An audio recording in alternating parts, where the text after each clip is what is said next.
Chapter After hanging up the phone, I took a picture of the beautifully prepared dinner and the cake I had baked for our 6th anniversary and sent it to my husband, Ashton Martinez. His reply came back quickly. Is it your birthday? I'm flying out, so I can't make it home tonight. Just celebrate on your own. I chuckled bitterly and tossed the cake into the trash. Whether it was my birthday or our anniversary, it did not matter because Ashton never remembered those things. However, when it came to Ruby Lowe, he had an entire notebook dedicated to her. He had been keeping notes of her life since high school. I glanced at the pregnancy test results on the table and quietly put them away. I had planned to surprise Ashton with them over dinner tonight, but now, it seemed pointless. We had been married for 6 years without any kids. I had gone through 3 rounds of IVF, each one more painful than the last, and they all failed. I had almost given up hope this time when, to my shock, I found out I was pregnant. Yet, before I could even be happy about it, I saw Ruby's post on social media. For all I knew, she might have done her IVF on the same day, using my husband's sperm, and here I was, the fool, kept in the dark, oblivious to everything. I pulled the food toward me, even though I had no appetite. For the sake of the baby, I forced myself to take a few bites. However, the moment the smell of the meaty steak hit me, I doubled over, violently nauseous. The retching would not stop, and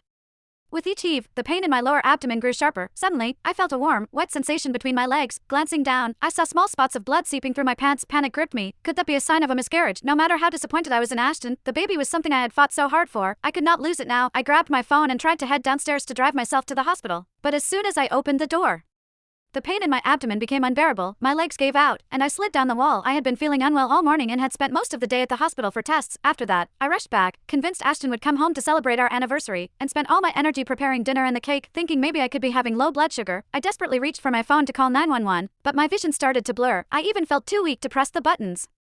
Just then, I heard the sound of a door opening. My neighbor stepped out and, seeing my condition, rushed over in shock. What happened? He asked. Supporting me, relief washed over me as I requested him to take me to the hospital. After the tests, the doctor confirmed it. I was showing signs of a miscarriage. He prescribed a bunch of medications and spoke to me in a serious tone. You really need to take care of yourself. This pregnancy isn't stable yet, so you can't afford to be too stressed or overworked. Seeing the worried expression on my neighbor's face, I explained to the doctor, he's not my husband's away, on a business trip. I added. The doctor nodded and went over some other precautions. Make sure you share all this with your husband. He needs to start learning how to take care of a pregnant woman. I gave a bitter smile. Oh, I was sure Ashton was good at taking care of someone. It was just a pity it was not me. Chapter As I was told I needed to be hospitalized for a few days to stabilize my condition. Willian, my neighbor who had driven me to the hospital, was incredibly helpful, running back and forth to take care of all the paperwork. Clara, don't you want to give your husband a call? Will asked. My hand paused mid-sip. There's no need. In planning to file for divorce, Will let out a surprised oh, his expression momentarily awkward, feeling bad for bringing it up. I said, sorry, I shouldn't have brought that up with you. Will simply gave me a bright, reassuring smile and waved it off. Don't worry about it. His reaction made me think about Ashton. It had been a long time since Ashton treated me kindly. Whenever we talked, he either seemed impatient or gave me an irritated glare. It felt like every time I tried to say anything, he acted like I was a bother. Questioning or doubting him. Just then, the buzz of my phone pulled me from my thoughts. It was a message from Ashton, and he had sent a photo of an ugly scarf. I got you a birthday present.